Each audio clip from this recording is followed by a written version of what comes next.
उनके भाइयों ने खेत में धान बो दिया और कहा कि जाओ चिड़िया उड़ाना। भरत जी चिड़िया उड़ाने के लिए खेत पे गए और जब चिड़िया चुगने लगी तो भरत जी कहने लगे, राम जी की चिड़िया, राम जी का खेत, खाओ री चिड़िया भर भर पेट, खूब प्रेम से खाओ। मैया जी अब इत्र में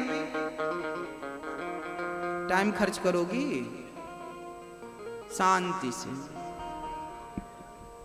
प्रेम से कथा का पान करिए। श्री भरत जी महाराज जंगल में प्रेम से विचरण करने लगे। एक बार एक राजा, जंगल का भीलों का राजा,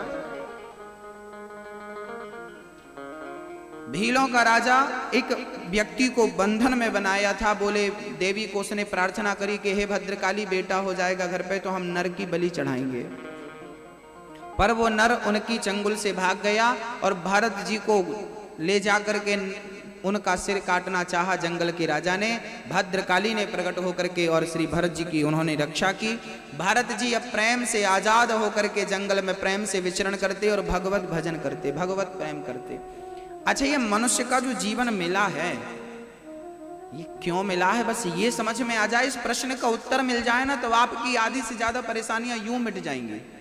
बस यही नहीं पता चलता ना हम लोगों की, ना हम पूरी जिंदगी में यही निश्चित नहीं कर पाते कि हमें जाना कहाँ है। एक सज्जन रेलवे स्टेशन गए, बोलने लगे, भैया जी टिकट देना। टिकट वाले ने पूछा, कहाँ की? कहीं की भी दे दो, कहीं की भी दे दो। अरे भाई, टिकट लेने गए हो तो बताना तो आपको ही पड़ेगा कि आपको जाना कहाँ है। आपने पहले निश्चित नहीं किया कि आपको जाना कहाँ है, किस मंजिल पर पहुंचना है, आपका गंतव्य कौन है, कहां पहुंचना है आपको, किस ओर जाना है आपको। अब हमें पता ही नहीं हमें जाना कहां और पहुंच गए। बस पूरी जिंदगी लोग जी लेते हैं, उन्हें यही नहीं पता चलता कि हमने ये जिंदगी पाई है किस लिए पाई है, इस मानव तन से हमें किस ओर जाना था, लोग यही निश्चित नहीं कर पाते हमें जाना कहां है, पाना किसको है। बेटा बेटी पाना है, परिवार धन दौलत पाना है। अच्छा, धन दौलत भी मिल गया, बेटा बेटी भी मिल गई, अब क्या बचा? पद प्रतिष्ठा भी मिल गया, आपका भी नाम खूब है, अब क्या बचा? क्या सब कुछ पा लिया, फिर भी अभी मन कर रहा है ना कुछ बाकी है, वो एक ही बाकी है, अभी कृष्ण बाकी है। जब तक वो नहीं मिल जाता, जैसे गंगा गंगोत्री से निकलकर तब तक भागती है, तब तक दौड़ती है, तब तक चलती है, जब तक समुद्र में नहीं समा जाती, ऐसे ही जीवात्मा को तब तक चलना चाहिए जब तक ये परमात्मा में ना समा जाए, ये परमात्मा की प्राप्ति ना हो जाए। जीवात्मा की दौड़ तब शांत होगी, तब खत्म होगी जब जीवात्मा को परमात्मा की प्राप्ति हो जाए। और मनुष्य का एक ही उद्देश्य होना चाहिए, केवल भगवत प्राप्ति, केवल परमात्मा की प्राप्ति। ये जब तक लक्ष्य नहीं बनेगा तब तक प्राप्ति संभव ही नहीं। श्री भरत जी महाराज विचरण करने लगे। एक दिन सिंधु सौवीर देश का राजा रहुगण पालकी पर सवार होके सत्संग करने गंगा सागर जा रहा था। अचानक उनका कहार बीमार पड़ गया तो भरत जी को देखा, ये मोटा तगड़ा आदमी बैठा, इसको कहार बनाओ। तो भरत जी ने पालकी अपने कंधे पे रख ली, राजा रहुगण की लगाया गया, ए भाई चलो पालकी उठाओ। भरत जी ने कंधे पे पालकी रखी और चलने लगी। किसकी पालकी? रहुगण कौन है? ये रहुगण वही है पिछले जन्म का वो मृग, जिस मृग के चक्कर में भरत जी पड़ गए ना चक्कर में, वो मृग इस जन्म में रहुगण राजा बनकर आया और आज भी वो भरत के कंधे पे बैठा है। पर भरत को मन में विचार हुआ कि संत ने जिसका बोझ अपने कंधे पे रख लिया हो उसका कल्याण तो जिम्मेदारी संत की होगी। तो आज भरत जी ने मन में विचार किया कि आज इसका मैं उद्धार करूंगा।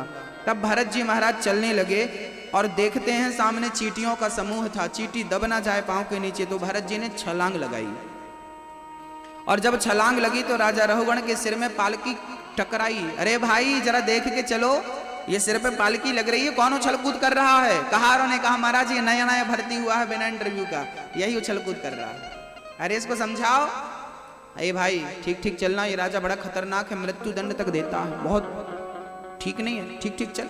भरत तो संत थे, उन्होंने पालकी रखी, फिर चले आगे, फिर चींटियां थी, उन्होंने फिर छलांग लगाई।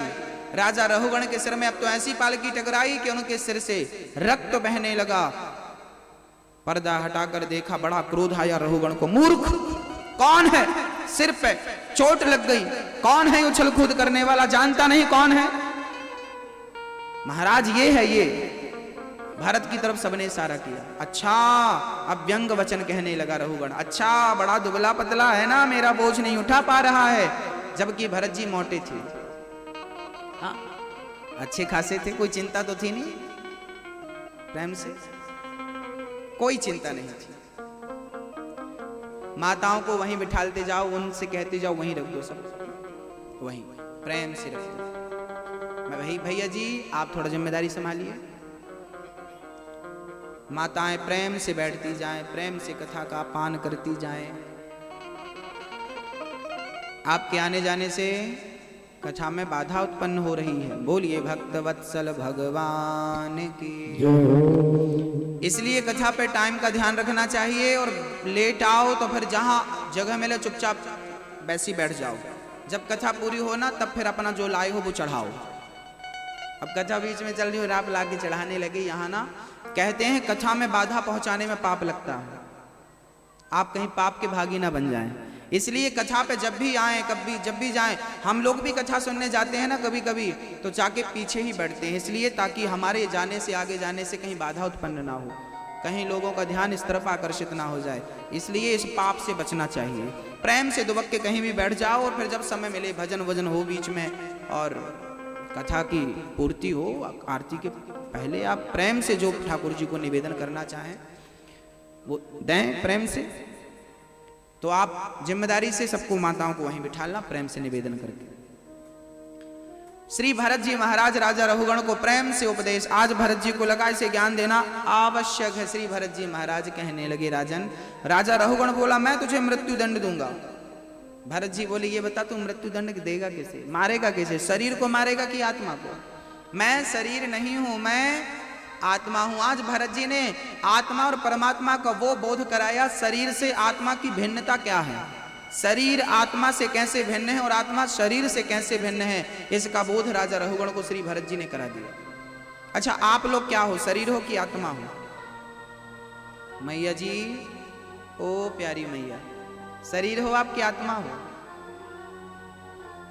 आत्मा हो, कंफर्म कर लो। क्या है आप क्या है मैया जी?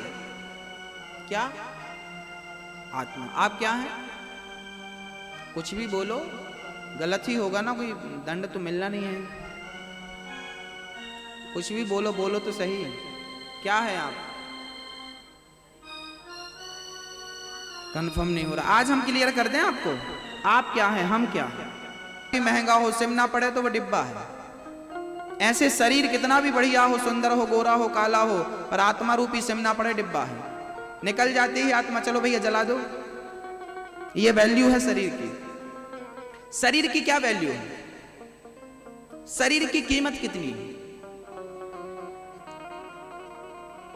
मरा हुआ आत्मा निकल जाए ना तो 2 दिन बाद आप शरीर के पास बैठ नहीं सकते, इतनी दुर्गंध आती है।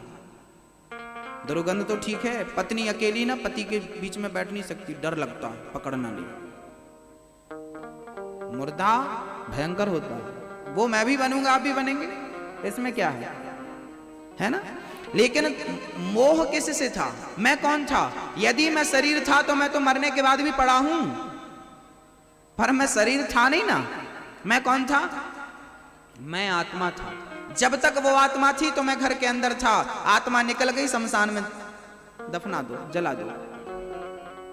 मैं शरीर नहीं हूं, मैं शरीर को साफ करता हूं, अच्छा ऐसे रखता हूं टिप टॉप पर, इसकी कोई कीमत नहीं, कोई वैल्यू नहीं। आत्मा कीमती। तो मैं शरीर हूं ही नहीं। शरीर मोटा होता है, शरीर पतला होता है, शरीर गोरा और शरीर काला होता है, ये शरीर का धर्म है। मोटा होना, पतला होना, गोरा होना, काला होना, लंबा होना, बौना होना, ये किसका धर्म है? ये शरीर का धर्म है। आत्मा, आत्मा क्या है? आत्मा क्या है? बोले आत्मा परमात्मा का रूप है, ईश्वर अंश, जीव, अविनाशी। अच्छा दर्पण में आपका चित्र दिखता है कि नहीं? उसे कहते हैं प्रतिबिंब। दिखता? अच्छा जो दर्पण में दिख रहा है वो आप ही हो ना? नहीं, आप नहीं हो, आपका प्रतिबिंब है।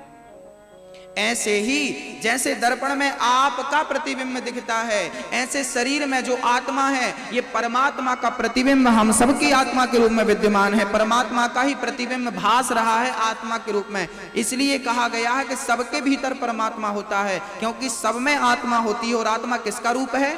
ईश्वर अंश जीव अविनाशी। ये ईश्वर का अंश है, ये ईश्वर का स्वरूप है, ये ईश्वर का क्या है? प्रतिबिंब है। हम सब ईश्वर के अंश हैं। अब रही शरीर की बात। शरीर जड़ था, जड़ है, जड़ रहेगा। शरीर कभी चैतन्य नहीं हुआ। शरीर तब चैतन्य होता है जब आत्मा रूपी चैतन्य प्रवेश करती है। आत्मा चैतन्य प्रवेश करी, सिम चैतन्य होती है। जैसे ही वो चैतन्य प्रवेश करती है, मोबाइल काम करना शुरू, बात कर लो, सिम निकाल दो, फिर कर लो, बात होगी ना। शरीर और आत्मा, शरीर और आत्मा अलग अलग है। मैं आत्मा हूं, मैं ईश्वर का स्वरूप हूं। मैं ये मान के चलूं कि मैं परमात्मा से मिलने के लिए चल रहा हूं। अच्छा, आप गाली देते हैं फलाने को, तुम बड़े बुरे हो, ऐसे हो, गाली। तो गाली किसको दे रहा है? शरीर को कि आत्मा को? आप किसको गालियां देते हैं? और आपको कोई गाली देता है तो आपके शरीर को गाली देता है कि आपके आत्मा को? हाँ? गाली किसे मिलती है? गाली किसे मिलती है? हाँ, यहां पर गालियां कोई भी शरीर को देता है। यहां गालियां आत्मा को नहीं मिलती। और आप कौन है? शरीर है कि आत्मा है? मैं आत्मा हूं और गालियां किसको मिल रही हैं? शरीर को। तो शरीर को बुरा लगना चाहिए, फिर आपको बुरा क्यों लगता? फिर आप पर उस गाली का असर क्यों होता जब आपको दे ही नहीं रहा वो? भाई गाली, अच्छा आपका नाम क्या है? सीता है, गीता है, रेवत है, रेवती है, चलिए जो भी नाम है, तो वो नाम आपकी आत्मा का है कि आपके शरीर का है? आपका नाम सीता है, गीता है, राम है, श्याम है, तो ये नाम किसका है? इस शरीर का। ये अनिरुद्धाचार्य कौन है? ये अनिरुद्ध किसका नाम है? ये अनिरुद्ध इस शरीर का नाम है। वस्तु संज्ञा सर्वनाम तो पढ़े होंगे।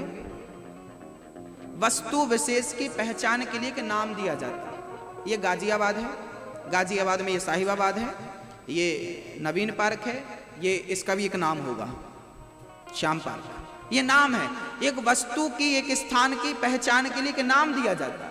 संज्ञा सर्वनाम में ये पढ़ाया गया, छठवीं शास्त्री में हम सबको पढ़ाया गया। अब आगे चले हम। अब मैं अनिरुद्धाचार्य कौन है? शरीर अनिरुद्धाचार्य। यदि कोई दूसरा आदमी आए और कहे कि मैं अनिरुद्धाचार्य हूं, माना कि आपकी मम्मी, आपकी माँ, कोई दूसरा ही प्लास्टिक सर्जरी करके आ जाए, किसी दूसरे का चेहरा लेके आ जाए और कहे मैं तेरी माँ हूं, तो आप कहेंगे तू मेरी माँ है? नहीं नहीं, मेरी माँ ऐसी थोड़ी दिखती है, मेरी माँ का हुलिया है ही नहीं, तुम मेरी माँ नहीं हो। तो बताइए, आप अपनी माँ को आत्मा से पहचानती हो कि शरीर से? आप अपने बेटे को शरीर से पहचानते हैं कि आत्मा से? पहचान सबकी शरीर से है, लेकिन मैं शरीर नहीं हूं। मैं शरीर नहीं, पहचान है अनिरुद्धाचार्य का शरीर ये है। आप गीता हो, आपका शरीर ये है, ये गीता का शरीर है। माना कि नाम रख लिया, शरीर का नाम गीता हो गया, सीता हो गया, कुछ हो गया, अनिरुद्ध नाम रख लिया, चलो ये शरीर का है, पर मैं शरीर नहीं हूं ना। मैं शरीर होता तो मरने के बाद भी काम करता, पर मैं तो आत्मा हूं ना, चला गया। जब आदमी मर जाता है ना तो इसी शरीर का नाम बदल जाता है। क्या जा रही है? राम नाम सत्य है। क्या जा रहा है? बोले मिट्टी जा रही है, बोले अर्थी जा रही है, शव यात्रा जा रही है, कहते हैं। फिर ये नहीं कहते कि अनिरुद्धाचार्य जा रहे हैं, फिर ये नहीं कहते कि सीता जा रही है, फिर ये नहीं कहते गीता जा रही है। ये गीता जा रही है, गीता नहीं है, मिट्टी जा रही है। क्या हो गई वो? जब तक आत्मा थी तब तक अनिरुद्धाचार्य है, आत्मा निकल गई तो क्या बन गया? शरीर मिट्टी बन गया। अच्छा, मिट्टी है, ये किस चीज से बना है मिलकर? ये 5 पदार्थों से मिलकर बना है। पृथ्वी, जल, वायु, अग्नि और आकाश। छित जल पावक गगन समीरा, पंच रचित अति अधम शरीर। ये 5 तत्वों से मिलकर के शरीर बना है। और ये जब मरता हूं मैं तो ये 5 में लीन हो जाते हैं, 5 का 5 में विलय हो जाता है। क्या बचता है? आत्मा। आत्मा कहां चली गई? कहां से आई थी? परमात्मा में आई थी, खत्म। अब शरीर समझ गए आप क्या है, अब आइए आत्मा को समझते हैं। आत्मा क्या है? एक सज्जन हमसे बोले, महाराज जी अच्छा गीता में लिखा है आत्मा कभी मरती नहीं, आत्मा कभी जन्म नहीं लेती, ना इसका जन्म होता ना तो इसकी मृत्यु। नयनम छिंदंती शस्त्राणी नयनम दहती पावक, गीता में लिखा। आत्मा ना मरती है, ना जन्म लेती है, ना तलवार काट सकती है, ना आग जला सकती है, ना पानी गीला कर सकता है, ना कुछ हो ही नहीं सकता। अब प्रश्न ये खड़ा हुआ कि जब आत्मा जन्म ही नहीं लेती तो आज के, मैया जी ध्यान दो मेरी माँ, ओ मैया, हम बात करोड़ों की कर रहे हैं और ध्यान आपका आने जाने वालों पे है। थोड़ा ध्यान, आने वालों को आने दो, जाने वालों को जाने दो, आप मन लगाओ। हाँ हाँ अच्छा, क्या कह रहे थे हम? हाँ, 5 वाला तो हो गया, पहले आगे आए थे हम। हाँ, हम आत्मा का परिचय दे रहे थे आपको। आत्मा क्या है? आत्मा का स्वरूप क्या है? आत्मा कभी मरती नहीं, कभी कटती नहीं, कभी कुछ नहीं होता। तो आज ये प्रश्न खड़ा हुआ कि आज के 50 वर्ष पहले, आज के 50 वर्ष पहले हिंदुस्तान की जनसंख्या 1 करोड़ थी, उदाहरण। आज 130 करोड़ है। यदि आत्मा का जन्म नहीं होता, आत्मा की मृत्यु नहीं होती, तो दिनों दिन जनसंख्या क्यों बढ़ रही है? फिर ये नई नई आत्माएं कहां से? चाइना में तो नहीं बन रही हैं। यदि आत्मा का जन्म ही नहीं होता, आत्मा कभी मरती ही नहीं, तो फिर जनसंख्या क्यों बढ़ रही है? ये नई नई आत्माएं कहां से आ रही हैं? ये प्रश्न कभी दिमाग में आ जाए, भविष्य में कभी एक तो आएगा नहीं आपके दिमाग में ये प्रश्न, और कभी आ गया तो आपको जवाब रहे, इसलिए मैं प्रश्न उठा के समाधान कर रहा हूं।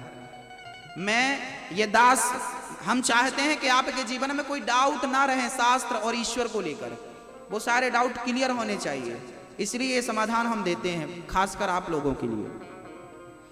आत्मा का जन्म नहीं होता, आत्मा मरती नहीं है, फिर ये जनसंख्या कहां से आ गई? पहले कम लोग थे, आज ज्यादा लोग, कारण कहां से आई? अब देखिए, एक घड़े में पानी भर के रख दो तो उस घड़े के भीतर ना सूर्य का प्रतिबिंब दिखाई पड़ेगा। सूर्य का प्रतिबिंब दिखता है कि नहीं? एक सूर्य दिखता है ना पानी के भीतर। अच्छा, 10,000 घड़े में पानी भर के रख दो तो आप कितने दिखेंगे? अच्छा, आप कभी दर्पण की दुकान में गए? कांच, हाँ, तो वहां जाएंगे ना, तो आप जब जैसे अंदर प्रवेश करेंगे तो वहां क्या होता है? सारे दर्पणों में आप ही आप दिखते हैं। आप कितने हैं? आप एक हैं, पर हजारों दर्पण होंगे तो आप 1000 दिखेंगे ना। 1,00,000 दर्पण होंगे तो आप 1,00,000 दिखेंगे ना। आप तो ओनली एक हैं, पर दर्पण 1000 हैं। ऐसे ही ईश्वर एक है, लेकिन ये जो 5 तत्वों से मिलकर जब ये शरीर निर्मित हो जाता है, तब इस शरीर में परमात्मा का प्रतिबिंब समा जाता है। और परमात्मा का प्रतिबिंब जैसे आप अनेक हो गए, किसके सामने? दर्पण के सामने। ऐसे जब मनुष्य होते हैं तो मनुष्यों के लिए परमात्मा का वही प्रतिबिंब आत्मा के रूप में दिखाई पड़ने लगे। ये कहें कि हम दर्पण हैं, ऐसे समझें कि हम सब क्या हैं? हम सब क्या हैं? हम सब दर्पण हैं, और हम सभी दर्पण में किसका प्रतिबिंब दिख रहा है? परमात्मा का। उसी प्रतिबिंब का नाम है आत्मा।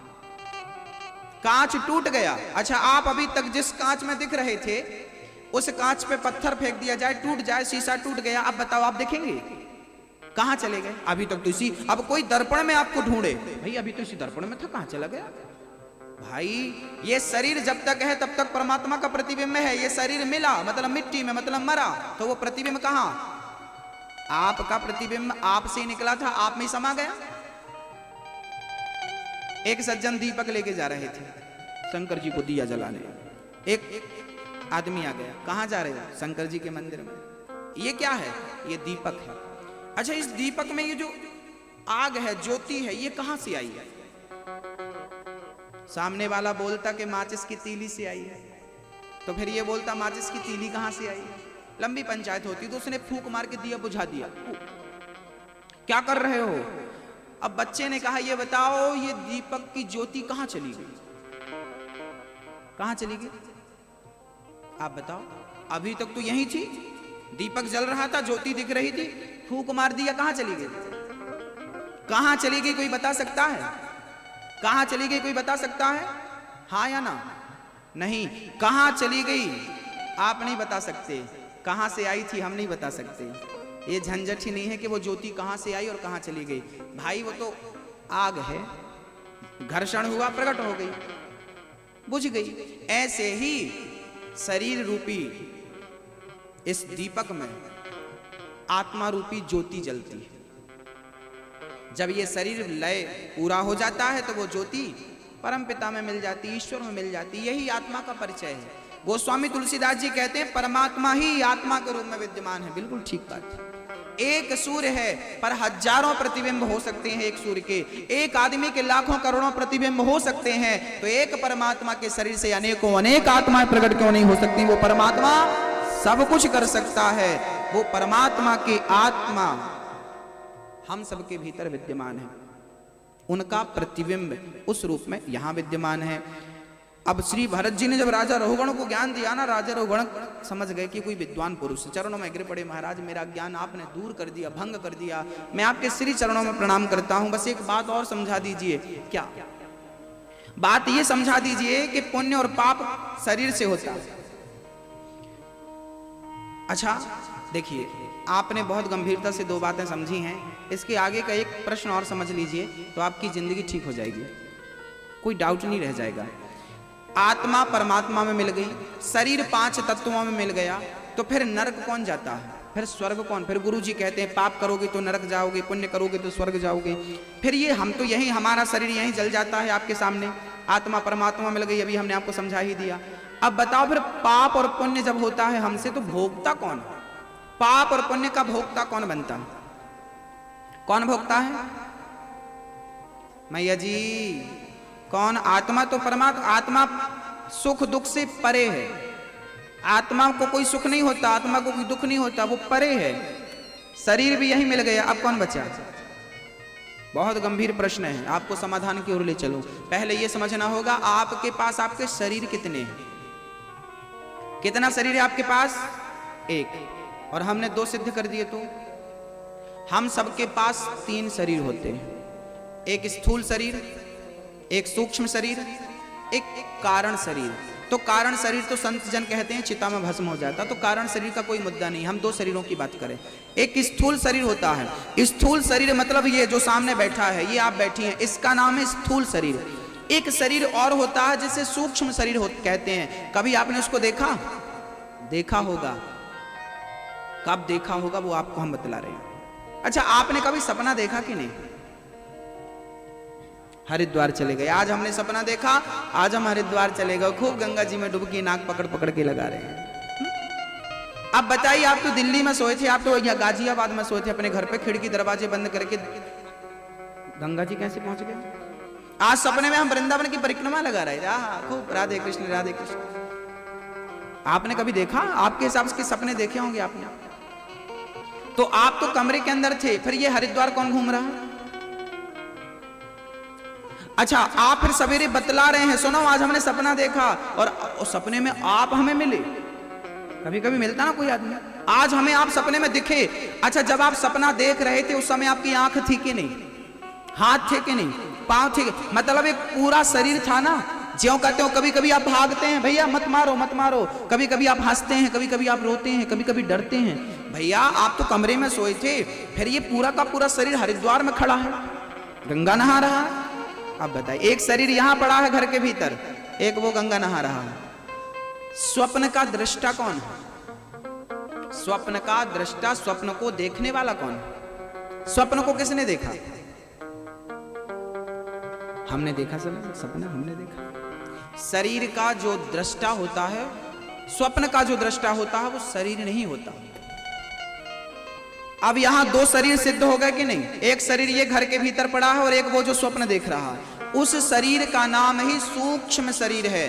वो किसके साथ जाता है? बोले वो मन के साथ जाता है। कबीरदास जी ने मेरी बात को प्रूफ किया। कबीरदास जी कहते हैं, माया मरी ना मन मरा, मर मर गया शरीर, आशा तृष्णा ना मरी, कह गए दास कबीर। माया मरी न मन, मैं मर जाता हूं, याद रखना ये शरीर मर जाएगा, पर इस शरीर में जो इच्छाएं हैं, कामनाएं हैं, वो कभी नहीं मरती, और वो कामनाएं हमें भटकाती हैं, जन्म जन्म पुनरपि जननम पुनरपि मरणम। वो इच्छाएं समाप्त हो जाएं तो मोक्ष होता।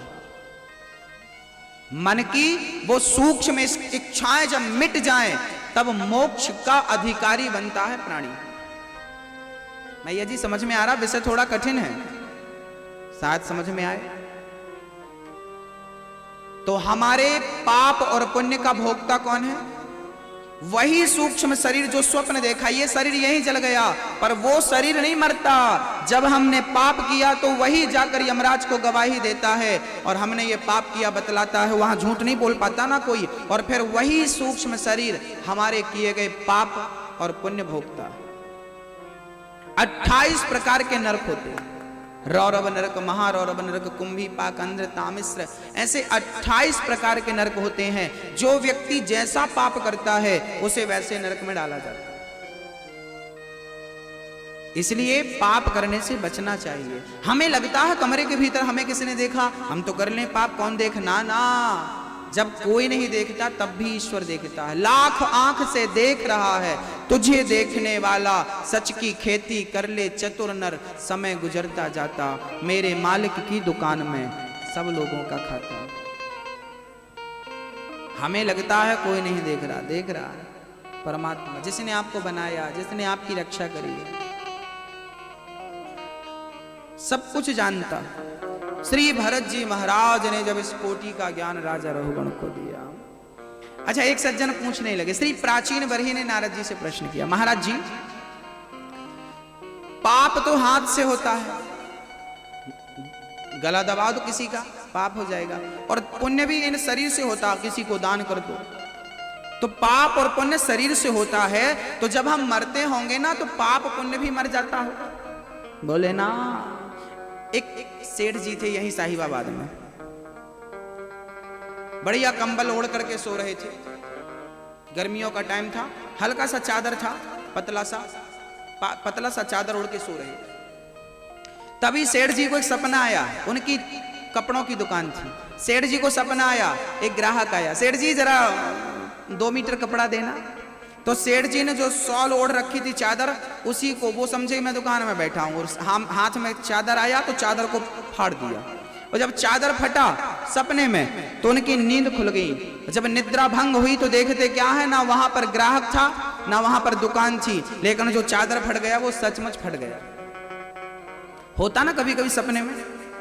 हाँ, ऐसे ही ना वहां ग्राहक था ना वहां दुकान थी, पर चादर फट गया तो फट गया। ऐसे ही ना ये संसार सत्य है ना तो संसार में ये शरीर सत्य है, लेकिन इस शरीर के द्वारा इस संसार में किया गया पाप और पुण्य सत्य है। उसे पाप और पुण्य को हम सभी को भोगना ही पड़ता है, किसी ना किसी जन्म में हमें भोगना पड़ता है।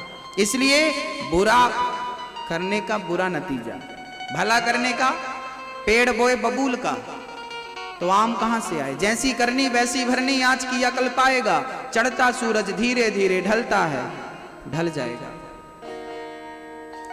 अच्छी करनी करोगे तो सुखी रहोगे। इसलिए समझदारी का काम है, समझ समझ का फेर है हमारा तुम्हारा, अगर न समझे इस जीवन में तो लोगे जन्म दोबारा। चोपड़ा जी आए हैं, जोरदार तालियां भैया श्री सुरेंद्र भैया जी के लिए। बड़ी मेहनत है आपकी कथाओं को लेकर, आप कई बार कथा करा चुके हैं अपने, कई बार आप कथा करा चुके हैं, और अभी सितंबर में फिर से कथा की तैयारी है। मैया जी भी आई हैं,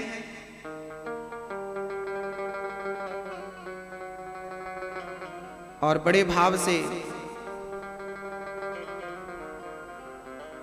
कथा का पान श्री भरत जी महाराज राजा रघुगण को ज्ञान देते हैं और परम धाम को पहुंचते हैं। दोनों का उद्धार। राजा परीक्षित डर गए, महाराज मुझे बड़ा डर लग रहा है, बड़ा भय लग रहा है, मैं बड़ा भयभीत हो गया। क्यों? बोले नरक मुझे भी जाना पड़ेगा, मैंने भी कोई ना कोई अपराध तो किए ही है ना, मैंने भी तो कोई ना कोई पाप तो किए ही है ना, मुझे भी नरक जाना पड़ेगा, कोई ना कोई नरक तो जाना ही पड़ेगा। तब नरकों से कैसे बचा जाए? तब श्री सुखदेव भगवान कहते हैं, राजन जो नरकों से बचना चाहता है वो एक काम करे। क्या काम करे? बोले भगवान नाम का आश्रय लेता रहे। अच्छा, नाम लेने से पार हो जाएंगे? बोले हाँ। कौन हुआ है? कान कुब्जे ध्वजः कश्चित दासी पति रजा मिला नाम नहा नष्ट सदाचारो दास्या संसर्ग दोषिता। अजामिल नाम का एक ब्राह्मण था। एक वैश्या के संग में आकर वो बिगड़ गया, नष्ट हो गया उसका सदाचार, और वो वैश्या के संग रह करके अपना सदाचार बिगाड़ करके और उसके बच्चों का लालन पालन करने लगा। भक्ति भाव पूजा पाठ सब भूल गया अजामिल, और परिवार का भरण पोषण मात्र अपना धर्म मानने लगा। कई लोग कहते हैं ना कि परिवार पालना हमारा धर्म है, हमारे तो कर्म ही पूजा है। कई लोगों ने ट्रक के पीछे भी लिखवाया रहता कर्म ही पूजा। कर्म क्या है? सही बात है ये? कितने % सही है ये बात? कर्म ही पूजा। अच्छा, कर्म कहते किसको?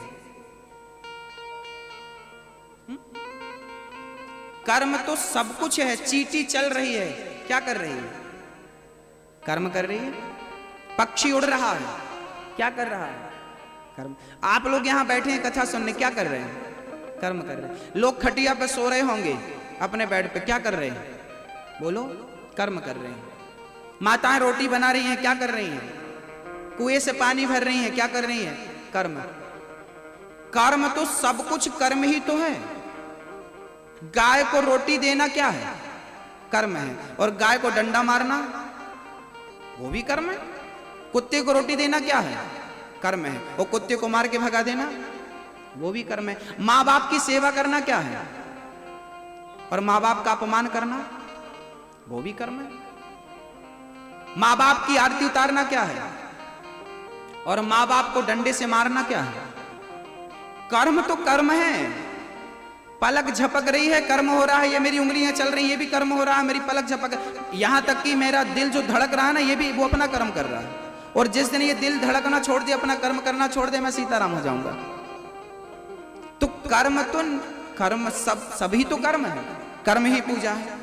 भैया, शास्त्रों की आपने आधी बात समझी है, शास्त्रों को आपने अधूरा सुना है, इसलिए कर्म को ही पूजा मान बैठे हो। कर्म ही पूजा नहीं है ना।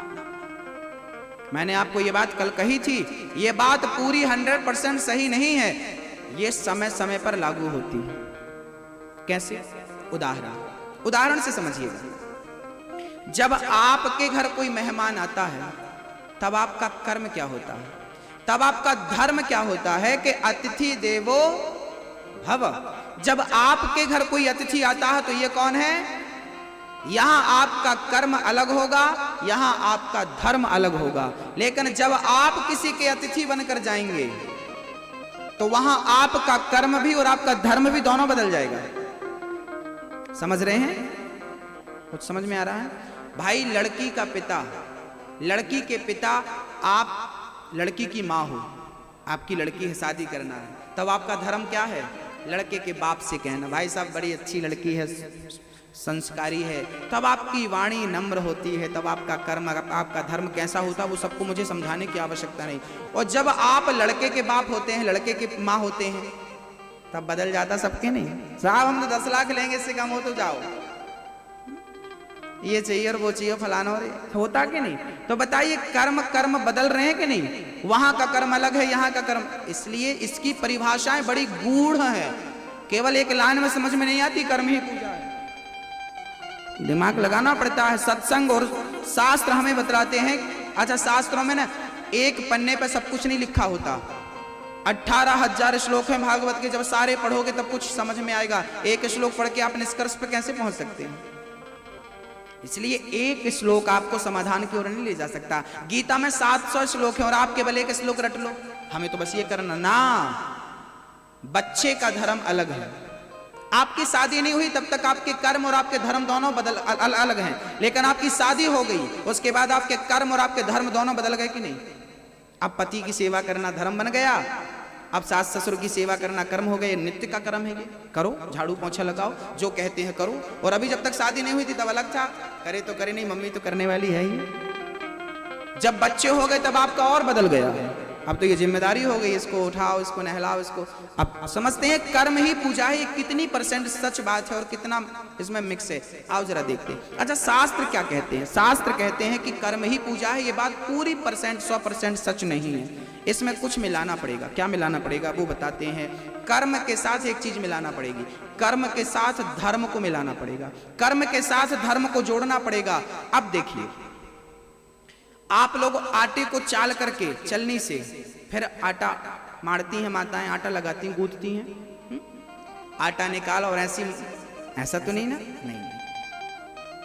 देखिए, जो चलनी होती है ना वो अच्छे अच्छे को अलग करती है और बुरे बुरे को अलग करती है। हाँ, ऐसे ही कर्म तो कर्म है, कर्म हो गया आटा और धर्म हो गया चलनी। कर्म क्या हो गया मैया जी?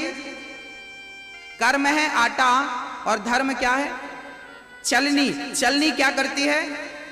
खाने के योग्य अलग करती है और ना खाने वाला अलग करती है, साफ साफ अलग, गंदा गंदा अलग, डिवाइड करती है ना दो भागों। ऐसे ही धर्म क्या करता है भाई? धर्म कहता है ये वाला कर्म करो और ये वाला कर्म मत करो। माँ बाप की सेवा तो करो, पत्नी का सम्मान तो करो, पर माँ बाप का अपमान, माँ बाप का तिरस्कार, ये वाला कर्म मत करो।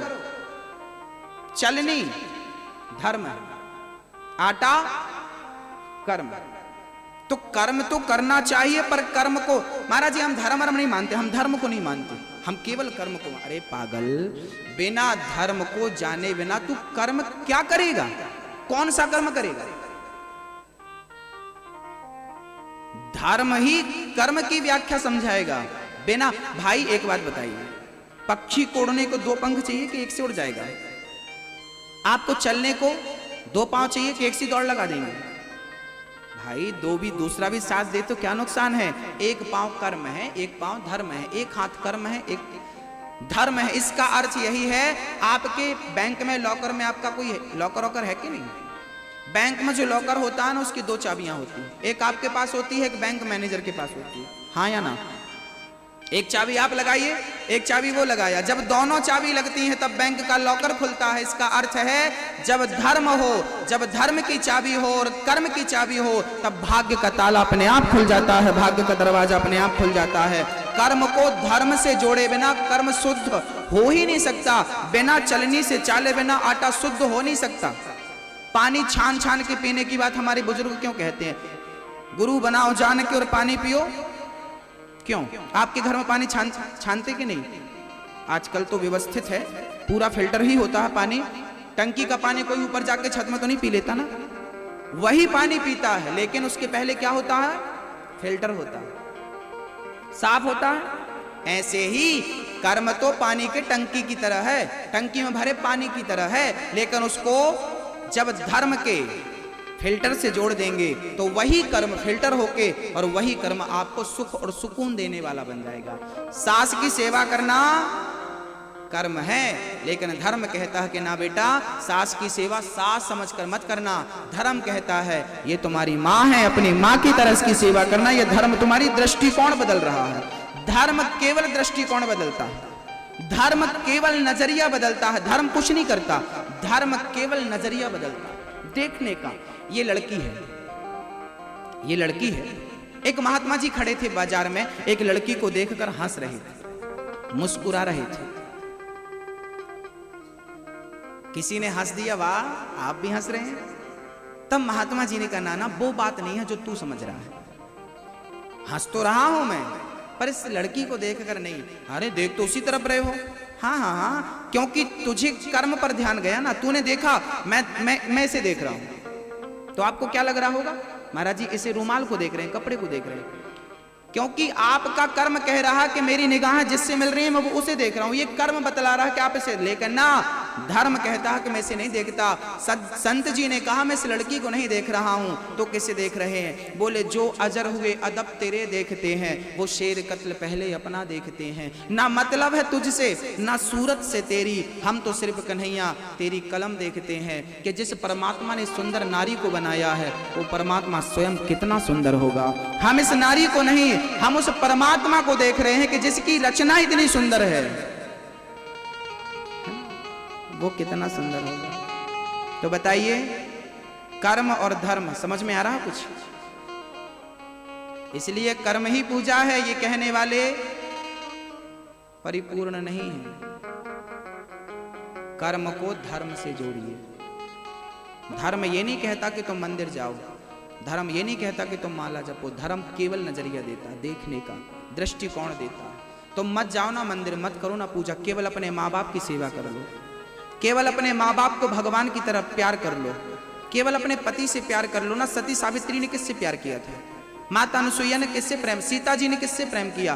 केवल पति के पातिव्रत धर्म के बल पर सब कुछ हुआ ना। इतिहास साक्षी है, वेद ग्रंथ सब साक्षी हैं। इसलिए हमें कर्म को धर्म से अवश्य जोड़ना चाहिए। जिनका कर्म धर्म से नहीं जुड़ा ना भक्तों, वही लोग इस दुनिया में बहुत दुखी हैं। और जिनके कर्म को उन्होंने धर्म से जोड़ रखा है, वो आज बहुत सुखी हैं, बहुत फल और फूल रहे हैं। देखिए ना हमारे यशपाल जी, इनकी दुकान है, इनका कारोबार है, इनका कर्म है, लेकिन कर्म को उन्होंने धर्म से जोड़ दिया कि नहीं?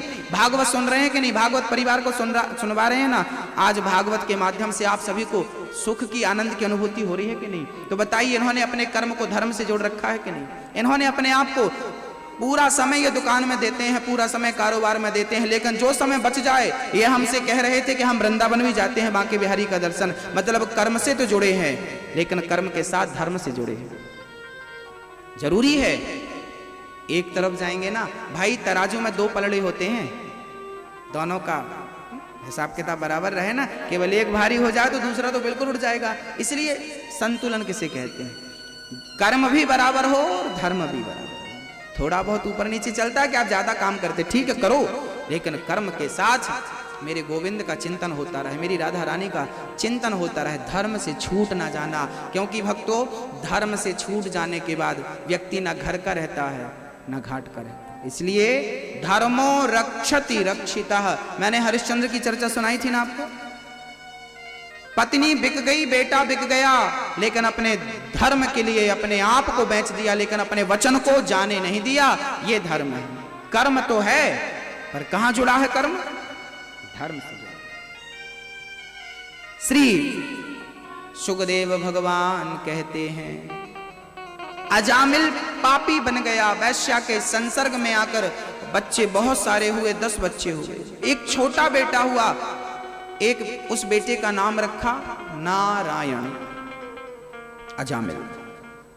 अब बेटा नारायण। हुआ क्या था कि उनके गांव में कुछ संत आए थे, अजामिल के घर पहुंच गए। भैया भिक्षाम देही, कुछ दो। पत्नी निकली, संत के दर्शन करने मात्र से बुद्धि सुधर गई। महाराज मैं अभागिन हूं, मेरे हाथ का मत खाइए। संत बोले कोई बात नहीं बेटी, तू कच्चा अन्न दे दे। उसने आटा दे दिया, आदि आदि दे दिए, आप बनाओ। संतों ने बना करके बढ़िया, और अजामिल को बोला बेटा ये खा। अजामिल बोला मैं आपका नहीं खाऊंगा। खा। पत्नी ने बोला खाओ। पत्नी ने बोला तब खाया। संत जाने लगे, महात्मा जी मैं आपको क्या दक्षिणा दूं? आप मेरे घर आए पर कुछ है नहीं मेरे घर आपको देने के लिए। संत बोले एक ही दक्षिणा दे, तू गर्भवती है, जब तेरा बेटा हो तो उसका नाम तू नारायण रख देना, यही मेरी दक्षिणा। कहकर महात्मा चले गए।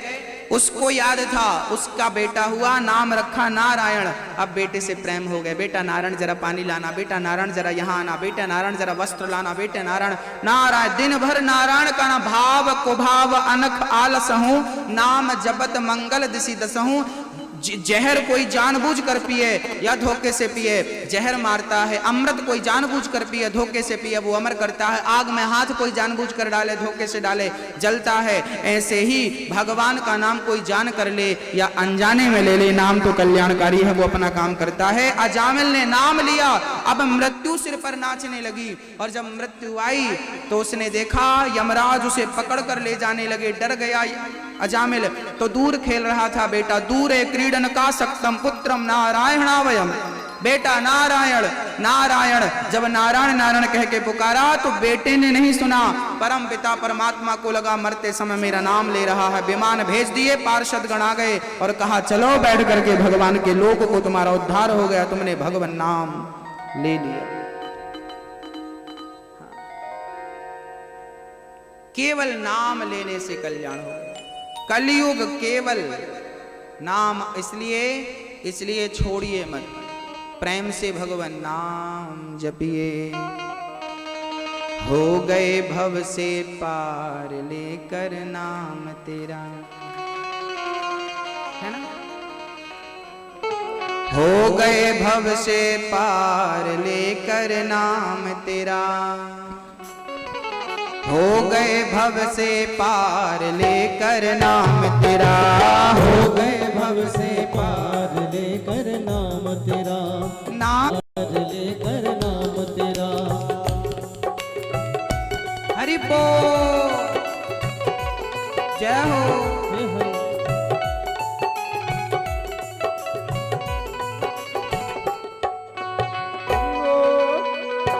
दोनों हाथ उठाकर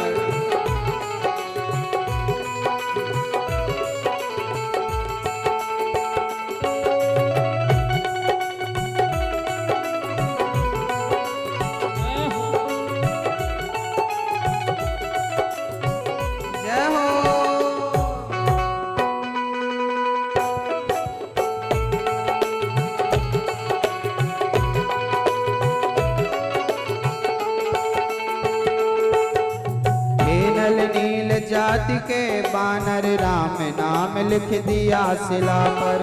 नल नील जात के बानर राम नाम लिख दिया शिला पर। थे नल नील जाति के बानर राम नाम लिख दिया शिला पर। थे नल नील जात के बानर राम नाम लिख दिया शिला पर। राम नाम राम नाम राम नाम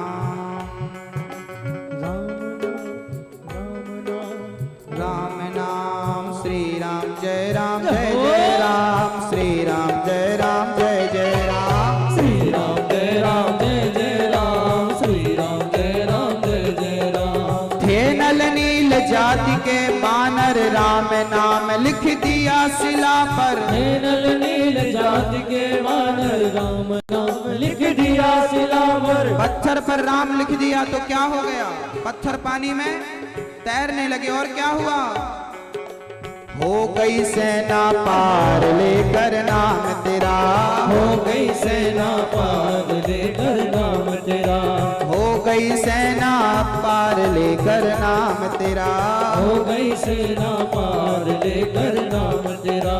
श्री राम जय राम जय जय राम, श्री राम जय राम जय जय राम, श्री राम जय राम जय जय राम, श्री राम जय राम जय जय राम, श्री राम जय राम जय जय राम, श्री राम जय राम जय जय राम, श्री राम जय राम जय जय राम, श्री राम जय राम जय जय राम, श्री राम जय राम जय जय राम, श्री राम जय राम जय जय राम। भरी सभा में द्रौपदी दुलारी कृष्ण द्वारिका नाथ पुकारी। हरी सभा में द्रौपदी दुलारी कृष्ण द्वारिका नाथ पुकारी। भरी सभा में द्रौपदी ने बुलाया गोविंद आओ, और जब बुलाया तो आए कि नहीं? भरी सभा में द्रौपदी दुलारी कृष्ण द्वारिका नाथ पुकारी। हरी सभा में द्रौपदी दुलारी कृष्ण द्वारिका क्या हुआ? नाथ पुकारी। बढ़ गया बढ़ गया बढ़ गया चीर अपार लेकर नाम तेरा, बढ़ गया चीर अपार लेकर नाम तेरा, हो गए भव से पार लेकर नाम तेरा, हो गए भव से पार लेकर नाम तेरा, हो गए भव से पार लेकर नाम तेरा, हो गए भव से पार लेकर नाम तेरा, अरे हो गए भव से पार लेकर नाम तेरा, हो गए भव से पार लेकर नाम तेरा, नाम तेरा नाम तेरा नाम तेरा नाम तेरा, नाम तेरा प्रभु नाम तेरा, हो नाम तेरा प्रभु नाम तेरा, हो गए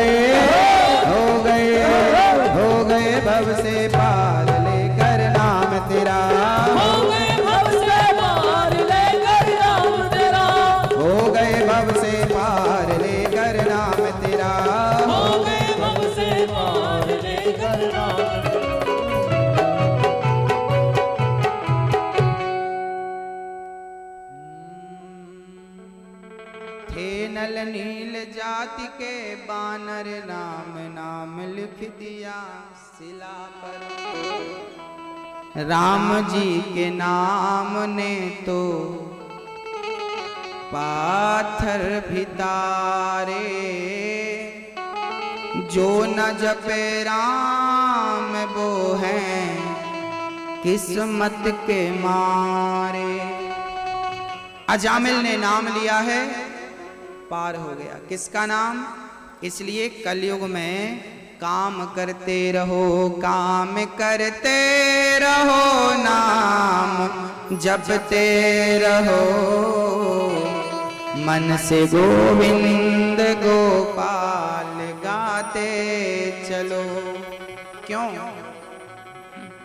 याद आवेगी उसको कभी ना कभी, मेरी विनती सुनेगा कभी ना कभी। ऐसा विश्वास मन में जगाते चलो, मन से गोविंद गोपाल गाते चलो। काम बराबर करो पर नाम के साथ। श्री सुखदेव भगवान कहते हैं, राजन कितना भी बड़ा पापी हो, एक नाम ले ले भगवान का पार हो जाएगा। एक सज्जन हमसे बोले, महाराज जी नाम लेकर के कोई कैसे पार हो सकता? हमने कहा भाई हो जाता है। एक सज्जन बोला, मैं मान नहीं सकता कि नाम लेने से क्या होगा। कुछ नहीं होगा नाम लेने से। कई लोग ऐसे हैं जो कहते हैं कि नाम लेने से कुछ नहीं होता, कुछ नहीं होता। हमने कहा चल तेरा नाम क्या है? बोला मेरा नाम अतुल है, अतुल। हमने कहा ठीक है। रात हुई, वो अपने घर चला गया। मैं उसके घर के दरवाजे पे नीचे खड़ा होकर मैंने आवाज लगाई, भैया अतुल, भाई अतुल जी। आया बालकनी से देखने, क्या है? हमने कहा कुछ नहीं। बोले आवाज क्यों लगा रहे हो? हमने कहा हम तुमको कहाँ लगा रहे हैं, हम तो बस अतुल अतुल चिल्ला रहे हैं। नहीं नहीं हमारा नाम अतुल है। बोलो क्या काम है? हमने कहा पागल, जब तेरा नाम सुनने से तू घर से बाहर आ सकता है, तो जब प्रेम से मैं भगवान का नाम पुकारूंगा तो क्या वो बाहर आकर मुझे दर्शन नहीं देगा? कहाँ हो? कहाँ हो कन्हैया? कहाँ भी हो, अंदर हो, बाहर हो, घट घट में हो, कण कण में हो, लेकिन मैं प्रेम से, मेरे भाव में, मेरे प्रेम में शक्ति होनी चाहिए, मेरे अंदर पावर होना चाहिए, मेरे अंदर प्रेम होना चाहिए। और प्रेम से मैं जहां बोल दूं कृष्ण, वहां कृष्ण आकर खड़ा हो जाता है। नाम बड़ा प्रभावशाली है भक्तों। एक बार क्या हुआ, एक चोर चोरी कर रहा था, तभी किसी ने कहा पुलिस। चोर के हाथ से सब छूट गया। किसका नाम सुना? पुलिस का नाम। कुछ जुआड़ी जुआ खेल रहे थे, तभी आवाज लगी पुलिस आ गई, पुलिस पुलिस। लो भैया, नाम किसका? सारे जुआड़ी अब भागे, जिसको जो रास्ता मिला भागा। किसका नाम? यदि पुलिस का नाम सुनकर ये लोग भाग सकते हैं, चोर और जुआड़ी, यदि ये बुरे लोग नाम सुनकर पुलिस का ये भाग सकते हैं, तो राम का नाम सुन के काम, क्रोध, लोभ, मोह के ये चोर भाग जाएं तो इसमें आश्चर्य क्यों करते हो? नाम लेत भव सिंधु सुखाही। नाम लेने से व्यक्ति पार हो जाता है। नाम लेने से काम, क्रोध जो अंदर बैठे हैं ना, जो हमें तंग कर रहे हैं, ये सारे शांत पड़ जाते हैं, न्यूट्रल हो जाते हैं। इसलिए नाम बहुत आवश्यक है। प्रेम से अजामिल ने प्रेम से नाम लिया और पार हो गया। पार्षदों ने यमदूतों से कहा इसे छोड़ दो, ये हमारा ग्राहक है, इसने भगवान का नाम लिया है। अरे बोले ना, इसने मरते समय पाप किया है बहुत बड़े बड़े, इसलिए यमराज भेजे हैं हमें। बोले कितना भी बड़ा पापी हो, नाम ले लिया, अब मुक्ति, आप मत ले जाओ। एक बार इंद्र के हाथों अजामिल का उद्धार हुआ, एक बार इंद्र के हाथों अपने गुरु का अपमान हो गया, श्री बृहस्पति जी का। तब इंद्र ने अपने गुरु का अपमान जब किया, बाद में प्रायश्चित किया, पर गुरु जी को मनाया, खोजा, पर गुरु जी कहीं मिले नहीं। तब इंद्र बड़े दुखी हो गए। तब उन्होंने इमरजेंसी में विश्वरूप को अपना गुरु बनाया और उन्होंने नारायण कवच की दीक्षा ली। ओम हरिर्विदध्यान मम सर्वे रक्षाम न्यस्तांघ्रिपद महपतगेन्द्र पृष्ठे दरारि चरमा सिगदे सुचापा पाषाण दधानोष्टगुणोष्टबाहो। बड़े प्रेम से नारायण कवच की दीक्षा दी, इंद्र बलवान हो गए।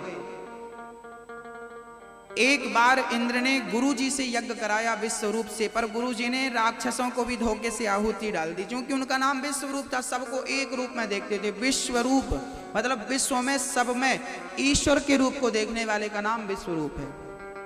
विश्वरूप राक्षसों को भी उन्होंने आहुति दे दी। गुरुजी को गुस्सा आया, मतलब इंद्र को गुस्सा आया। गुरुजी ने ऐसा किया, गुरुजी ने वज्र निकाला और अपने गुरुजी का सिर काट दिया। इंद्र के वज्र से श्री विश्वरूप मारे गए। इंद्र को ब्रह्म हत्या लगी। इंद्र ने 1 वर्ष बाद अपनी ब्रह्म हत्या 4 लोगों में बांट दी, स्त्री, वृक्ष, जल और पृथ्वी। आज भी इन चारों में हत्या नजर आती है। स्त्री में रज के रूप में, रजस्वला के रूप में, वृक्ष में गोंद के रूप में, जल में झाग के रूप में, पृथ्वी में बंजर भूमि के रूप में यह हत्या नजर आती है। इंद्र चारों को देकर चले गए, उन्हें आनंद की अनुभूति हुई। क्या हुआ? विश्वरूप के पिता का नाम त्वष्टा मुनि था। त्वष्टा मुनि ने यज्ञ किया और उस यज्ञ से एक ऐसा दैत्य प्रकट किया जो इंद्र को मारने वाला हो, पर मंत्रों में थोड़ी त्रुटि हो जाने के कारण इंद्र से मरने वाला प्रकट हो गया। नाम रखा वृत्तासुर। वृत्तासुर जाओ और इंद्र को मार कर आओ। इंद्र को मारने वृत्तासुर चले। दधीची की हड्डियों का वज्र बनाया। इंद्र ने डर गए और दधीची मुनि से प्रार्थना की। तब दधीची महाराज बड़े दानी थे। शिव दधीची हरिचंद्र कहानी। दधीची ने जन कल्याण के लिए अपनी हड्डियों का दान दिया था। खाद्य पदार्थ लगा करके शरीर में और गाय से चटवाया था। गाय चाटती गई, पूरी चमड़ी निकल गई। जब हड्डी बची उसके वज्र बनाया गया।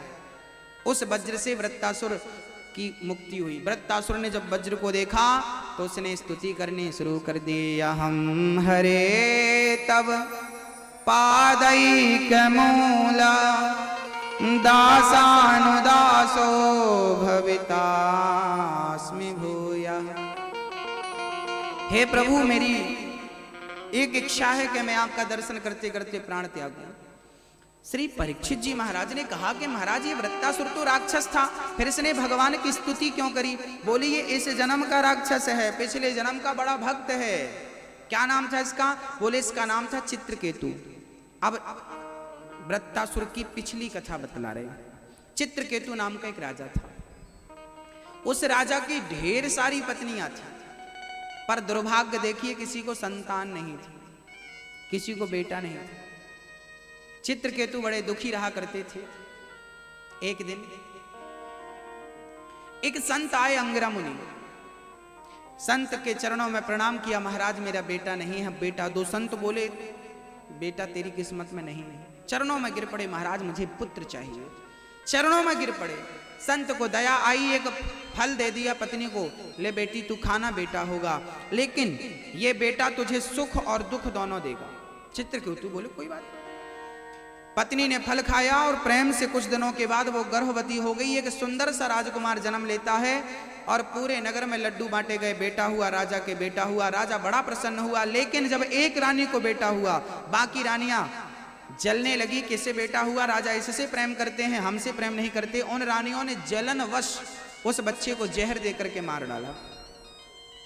हमारे जीवन में देखने को मिलता है कि हम अपने दुख से ज्यादा दूसरों के सुख से परेशान हो जाते हैं। ये सुखी क्यों है? ये बड़ी दुखद बात है। कई लोग ना बाजू वाले को देख के जलते रहते हैं, जलते रहते हैं। अरे भाई, आप भी अपना कर्म करो, क्यों किसी को देख के जल रहे हो? क्यों अपनी आत्मा परेशान कर रहे हो अपने आप को? क्या होगा उससे? कई लोग ना अपना धन खर्च करके दूसरों का बुरा भी कर देते हैं ना।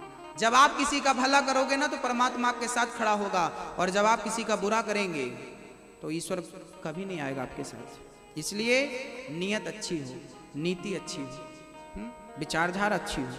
श्री सुखदेव भगवान कहते हैं, उन रानियों ने जहर दे दिया बच्चे को। 5 साल का बेटा जहर के लड्डू खाया और ऐसा सोया, जागा नहीं। सुबह माँ ने देखा मेरा बेटा सोकर नहीं उठा, देखा तो पूरा शरीर नीला पड़ चुका था। रोने लगी, हे विधाता, तूने मेरे बेटे को मुझसे छीन लिया। मैंने क्या गुनाह किया? मारना था, मुझे मार दिया होता। मेरे बेटे ने, मेरे पुत्र ने, लाल ने क्या बिगाड़ा है? माँ रोने लगी, पिताजी रोने लगे। तभी देवर्षि नारद जी आए। अरे राजन, इतने बड़े ज्ञानी होकर आप रुदन कर रहे हो, क्यों रो रहे हो? तब कहा, महाराज मेरा बेटा मर गया, आप इसे जीवित कर दो। नारद जी बोले, मरा हुआ कभी लौट सकता है? क्यों ऐसी बातें कर रहे हो, आप तो ज्ञानी हो। मर गया सो मर गया, परमात्मा की खेती है, आना जाना चलता रहता है। चरणों में गिर पड़े चित्रकेतु, महाराज मेरा बेटा आप जीवित करो, आप संत हो, सब कुछ कर सकते हो। नारद जी ने कहा ठीक है।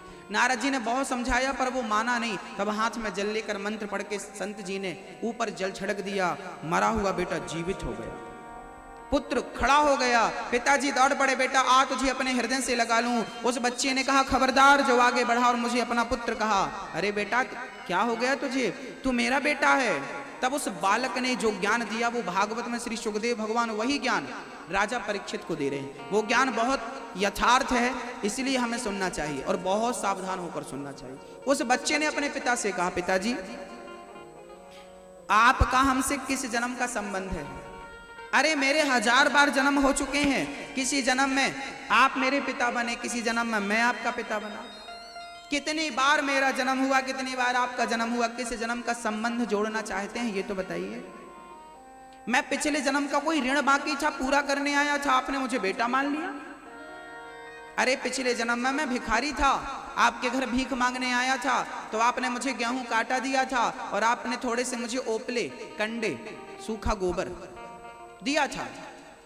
मैंने ध्यान नहीं दिया, उन कंडों पर आग लगा दी, ओपलों पे आग लगाई, उस पर घोंसला चींटियों ने बना रखा था, ढेर सारी चींटियां। सूखा हुआ गोबर पुराना हो जाए तो चींटियां घोंसला बना लेती हैं। गांव की माताएं गोबर सूखा इकट्ठा करती थी, कंडे बोलते हैं, ओपले बोलते हैं, उससे रोटियां बनाया करती थी। उनमें चींटियों ने घर बनाया। आपने मुझे कंडे दिए, ओपले और आटा दिया, मैंने आपके आटे से 5 रोटियां बनाई और ध्यान नहीं दिया, आग लगा दी, सारी चींटियां उस पे थीं, बेचारी जल के भस्म हो गई। मेरे से पिछले जन्म में वो चींटियां मर गई थी, क्योंकि वो आपके घर से मिली थी मुझे, तो आज वही चींटियां आपकी पत्नी बनकर आई हैं इस जन्म में। चूंकि मैंने उन्हें पिछले जन्म में मारा था आग में जलाकर धोखे से, इस जन्म में उन्होंने मुझे जहर दे करके मार दिया, तो मेरा उनका हिसाब किताब तो हो गया। लेकिन आपकी 5 रोटियां खाई थी मैंने, जो आटा दिया था ना केवल 5 रोटी बनी थी, तो 5 रोटी आपकी खाई थी पिछले जन्म में, तो इस जन्म में 5 वर्ष तक आपका बेटा बनकर मैंने 5 रोटियों का हिसाब दे दिया आपको। अब आप और हम अलग अलग। आपका जो ऋण था मेरे ऊपर पूरा अदा हो गया, अब मैं चल रहा हूं, ये कहकर बेटा चला गया। ये कहानी क्यों कही सुखदेव भगवान ने? क्या आवश्यकता थी इस बात को कहने की? इस बात को कहने की आवश्यकता थी हम लोगों को ये ज्ञान होना चाहिए कि हमारी जो पत्नी है, अच्छा हम भक्ति कब कर पाएंगे? हम भक्ति तब कर पाएंगे जब मोह से छूटेंगे। यदि मोह में फंस गए तो क्या भक्ति होगी? इसलिए सुखदेव जी कह रहे हैं कि पहले अपने मोह की बेड़ियां खोल लो। ये जो पत्नी है, पति है, बेटा है, बेटी है, परिवार है, ये कौन है? याद रखना भक्तों, ये सारे लोग अपना अपना ऋण चुकाने आए हैं। जिस दिन जिसका ऋण चुक जाएगा उस दिन वो चला जाएगा। मैं यहाँ 7 दिन के लिए आया हूँ कथा सुनाने, 7 दिन सुनाऊंगा, 7 दिन बाद चला जाऊंगा। ऐसे आप लोग आए हैं 10 साल, 20 साल, 25 साल, 100 साल, अधिक से अधिक। जितने दिनों का काम है काम करेंगे आप, किसी की माँ बनकर, किसी की बेटी बनकर, किसी की पत्नी बनकर, किसी की बुआ बनकर, किसी की मासी बनकर काम कर रहे हैं आप लोग, किसी का पिता बनकर, किसी का भाई बनकर, किसी का दादा। जिस दिन हिसाब पूरा हो जाएगा उस दिन आपको भी जाना पड़ेगा, हमें भी जाना पड़ेगा। इसलिए हम यात्री हैं, हम यात्री हैं, हमारा असली मुकाम ये नहीं है। हमारा असली मुकाम भगवत धाम है, हमारा असली मुकाम भगवत प्राप्ति है। यहां से आगे भी तो जाना है। हर व्यक्ति अपने अपने कर्मों का पिछले जन्म में जो किया वो इस जन्म में मिल रहा है, जो आज करेंगे वो आगे मिलेगा। मैया जी हमें क्या मिल रहा है? सुख मिल रहा है तो हमारे अपने अच्छे कर्मों से, दुख मिल रहा है तो हमारे बुरे। को ना काहू को सुख दुख कर दाता, निज कृत कर्म भोग सब भ्राता। शास्त्र कहते हैं आप जैसा करेंगे वैसा पाएंगे। एक मैया जी रोती रोती आ गई एक महात्मा जी के पास। महाराज जी मेरा पति बहुत शराबी है, बहुत पीता है और बहुत मारता है, उपाय बताओ क्या करूं? महात्मा जी बोले खाना देता है कि नहीं? हाँ हाँ देता है, जाओ। चली गई। दूसरे दिन फिर दौड़ी दौड़ी आई, गुरुजी आज हमारे पति ने बहुत मारा, देखो ये सिर पे लग गई। गुरुजी बोले खाना दिया? हाँ हाँ दिया, जाओ घर जाओ। तीसरे दिन फिर आई, गुरुजी आज तो बहुत मारा, दीवार पर सिर पटक दिया, देखो ये सिर रक्त बह रहा है। गुरुजी बोले खाना दिया, उसे गुस्सा आ गया, अरे दिया भाई, ये बताओ मारा क्यों? रोज देता है खाना, कभी कभी तो ये भी कहता खा लो, प्रेम से खिलाता है, पैसे वैसे भी देता है, ये बताओ मारता क्यों? तब महात्मा जी बोले देख देवी, ये जो तेरा पति है ना, ये पिछले जन्म में तेरा बेटा था। बेटा? बेटा ऐसा होता? हाँ, ये तू इसकी सौतेली माँ थी। सौतेली जानती हो ना मैं ये जी? हाँ, तू इसकी माँ तो थी पर रियल माँ नहीं थी, सौतेली माँ थी। तू इस पर बड़ा अत्याचार करती थी। अक्सर देखने को मिलता है सौतेली माएं बच्चों पर अत्याचार करती हैं। सारी माएं तो ऐसी नहीं होती, पर लगभग ऐसी पाई जाती हैं। हाँ या ना? सबको कैसे कह दें? सब तो ऐसी नहीं होती, पर बहुत सारी ऐसी होती हैं।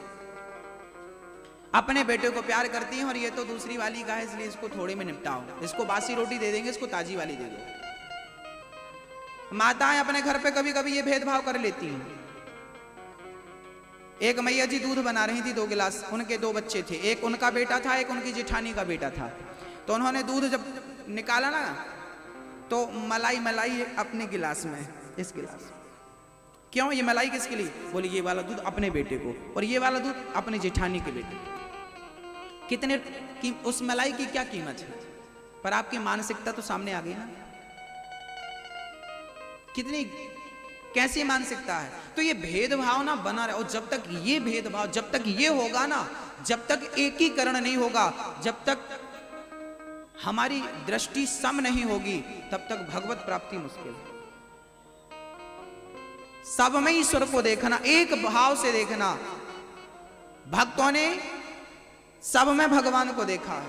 कथा में कह चुका हूं कि श्री एक नामदेव जी ने कुत्ते पे और एक संत ने गधे पे भगवान को देख लिया। प्रहलाद जी खंबे पे कह रहे हैं, यहां ये मेरा भगवान खड़ा है, ये आपको पता